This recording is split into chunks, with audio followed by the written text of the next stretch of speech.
Hello and welcome. My name is Aureo Castro, and my talk for today is about the perspective on buying smartphones.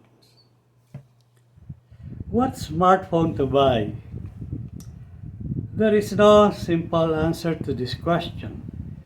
There's a myriad of answers to this question coming from well-meaning friends or family. I am not here to suggest to you any particular model to buy, but rather provide a perspective by which you can hopefully jumpstart your smartphone buying activity.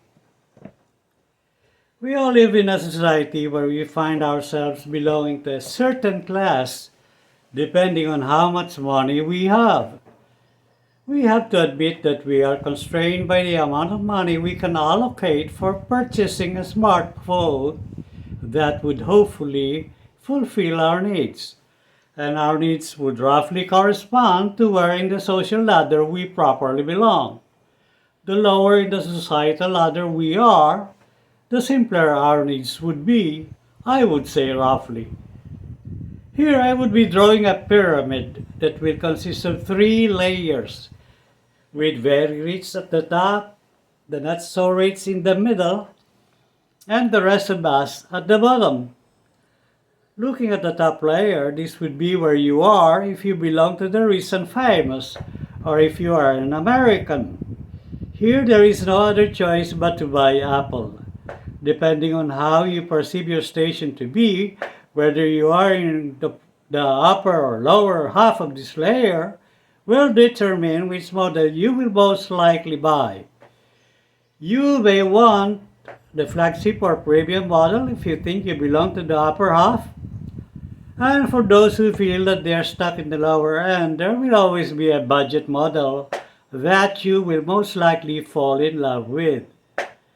Going down to the level of not so rich, there is no other choice but to buy Korean.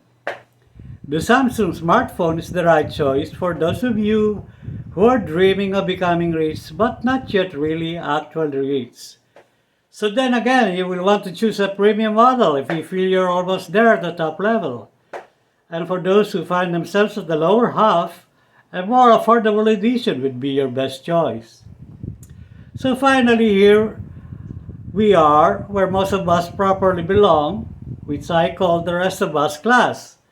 I will categorize this class into 3 levels, namely the practical, the working class, and the what I can afford level. For those of you who are at the top of this class, you are level-headed and practical. You can either go for a Nokia or a Motorola model. It won't be proper for you to go down to the lower level since you are the best thinking class among the population of this class.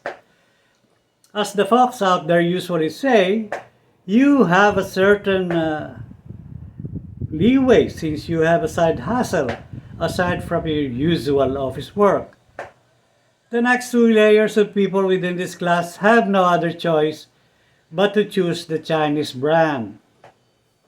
If you belong to the working class, then go for a Xiaomi, Huawei, or an Oppo model. Your best bet is to choose the median level, not the premium or budget one. And for the what I can afford people, a sure bet for you would be an Infinix or an Itel model. So, there you are. I hope I have given you a perspective on where to go to looking if you're in the market for a new smartphone. Thanks for watching this video, and I hope to see you again soon.